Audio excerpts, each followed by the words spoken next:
Assalamualaikum warahmatullahi wabarakatuh. Yang saya hormati Ibu Iin selaku dosen pengampu mata kuliah jaringan syaraf tiruan serta teman-teman statistika G 2023 yang berbahagia. Kami dari kelompok F mempresentasikan proyek akhir jaringan syaraf tiruan dengan judul implementasi metode learning vector quantization untuk klasifikasi status pendapatan pada adult uji dataset. Anggota kelompok kami yang pertama ada Rahmadani Arma Wahyudi dengan NIM akhir 15, kemudian ada Zahratul Anindya Nugrahini dengan NIM akhir 18, serta saya ini Daberta Anggraini dengan NIM akhir 22. Latar belakang implementasi ini yaitu dalam analisis sosial ekonomi, data demografis memiliki peran penting untuk memahami karakteristik masyarakat. Prediksi tingkat pendapatan sering dijadikan dasar dalam penyusunan kebijakan ketenagakerjaan, pendidikan, dan pengentasan kemiskinan. Dengan meningkatnya volume data, metode komputasional seperti jaringan syaraf tiruan diperlukan untuk mempelajari pola yang kompleks. Adult dataset dari uji merupakan dataset standar yang digunakan untuk penelitian klasifikasi pendapatan. Algoritma Learning Vector Quantization atau LVQ menjadi salah satu metode berbasis jaringan syaraf tiruan yang menarik karena sederhana, cepat, dan mudah diinterpretasikan. Evaluasi performa LVQ pada dataset ini dapat memberikan gambaran mengenai efektivitasnya dalam memprediksi pendapatan. Next. Tujuan yang pertama yaitu memahami prinsip dasar dan mekanisme kerja algoritma Learning Vector Quantization atau LVQ sebagai salah satu metode klasifikasi berbasis jaringan syaraf tiruan. Yang kedua yaitu mengimplementasikan model LVQ pada dataset untuk memprediksi kategori pendapatan individu berdasarkan karakteristik demografis yang dimiliki. Yang ketiga yaitu melakukan proses pra-pengolahan data yang diperlukan seperti penanganan nilai hilang, encoding variabel, kategorik, normalisasi data, dan pembagian data ke dalam data latih dan data uji. Yang keempat yaitu melatih model LVQ menggunakan bahasa pemrograman yang dipilih dan menyesuaikan parameter-parameter pelatihan yang relevan. Yang kelima yaitu mengevaluasi performa model berdasarkan metrik evaluasi seperti akurasi, error rate, serta analisis hasil prediksi.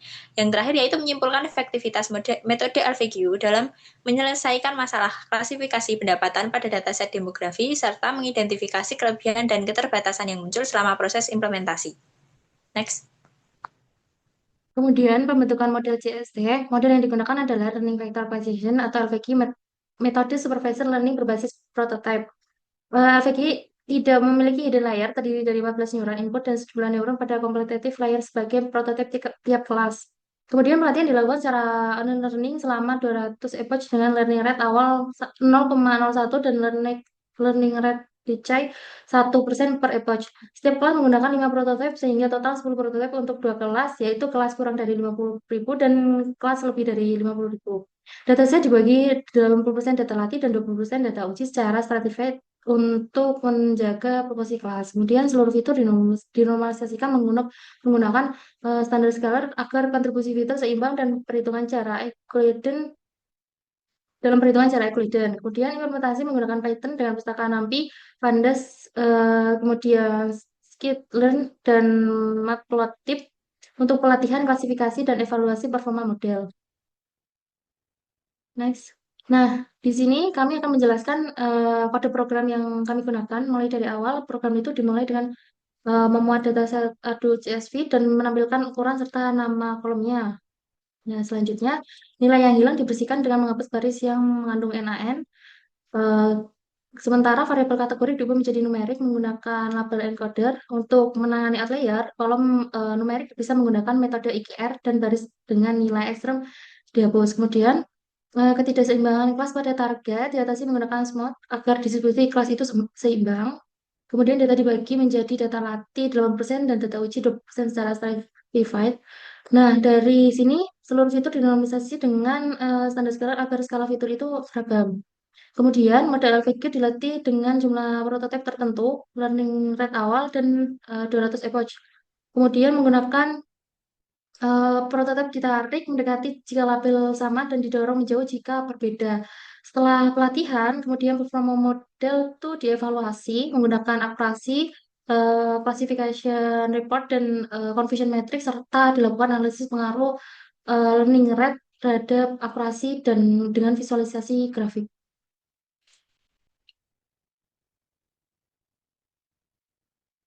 Selanjutnya ada hasil analisis. Jadi model LVQ ini yang dibangun menggunakan 10 prototipe, 5 per kelas, learning rate awal 0,01 dan ePOC 200 menunjukkan akurasi sebesar 78,61%. Dan data uji hasil ini menunjukkan bahwa LVQ mampu mempelajari pola dasar karakteristik demografis dalam membedakan pendapatan kurang sama dengan 50.000 dan lebih dari 50.000. Penerapan processing seperti pembersihan data, penghapusan outliner, normalisasi, dan semonte berkontribusi signifikan terhadap stabilisasi model. Lalu untuk kinerja klasifikasi, model menunjukkan karakteristik yang berbeda antar kelas. Kelas kurang sama dengan 50.000 memiliki precision tinggi, namun recall-nya lebih rendah. Sedangkan yang lebih dari 50.000 itu memiliki recall yang sangat tinggi, namun menandakan bahwa hampir seluruh kasus kategori ini berhasil terdeteksi. Perbedaan ini menggambarkan trade-off alami yang muncul ketika menggunakan metode berbasis jarak seperti LVQ. Lalu LVQ ini bekerja baik ya pada data numerik terstandarisasi, namun sensitif terhadap encoding kategorik dan parameter pelatihan. Penggunaan label encoder menyebabkan jarak antar kategori menjadi bersifat ordinal, sehingga dapat mempengaruhi perhitungan jarak Euclidean. Selain itu, eksperimen learning rate menunjukkan bahwa nilai besar lebih sama dengan 0,3 membuat prototipe tidak stabil sehingga akurasi turun drastis. Hasil ini menegaskan perlunya tuning cermat dalam LVQ. Lalu proses pre-processing yang tepat seperti normalisasi, semua dan pembersihan data sangat mempengaruhi performa LVQ. Lalu learning rate kecil 0,01 sampai 0,1 memberikan hasil terbaik, sedangkan nilai besar mengacaukan pembaruan prototipe. Lalu akurasi 78,61 menunjukkan LVQ cukup efektif untuk klasifikasi pendapatan, namun masih kalah stabil dibanding model modern seperti SVM atau random forest. Ini juga bisa masuk ke rekomendasi ya untuk penelitian data adult ini bisa menggunakan model modern tadi. Untuk kelebihan utama LVQ ini ada sensitivitas terhadap parameter dan fitur kategorik yang banyak pada adult dataset. Lalu dilanjut dengan refleksi. Untuk refleksi bagi kami sendiri, dari kami masih kesulitan dalam menjalankan program, jadi masih banyak ketukar antara harus melakukan apa dulu. Jadi sehingga di akhir kita banyak melakukan revisi. Lalu untuk pembagian job desk sendiri dari kami eh, ada yang mengerjakan latar belakang tujuan metode itu untuk satu orang, lalu untuk pembangunan modelnya satu orang, hasil pembahasan satu orang. Jadi kami sudah membagi rata untuk tugas ini menjadi 3 bagian yang bebannya sama. Itu dari kami cukup. Sekian, terima kasih. Wassalamualaikum warahmatullahi wabarakatuh.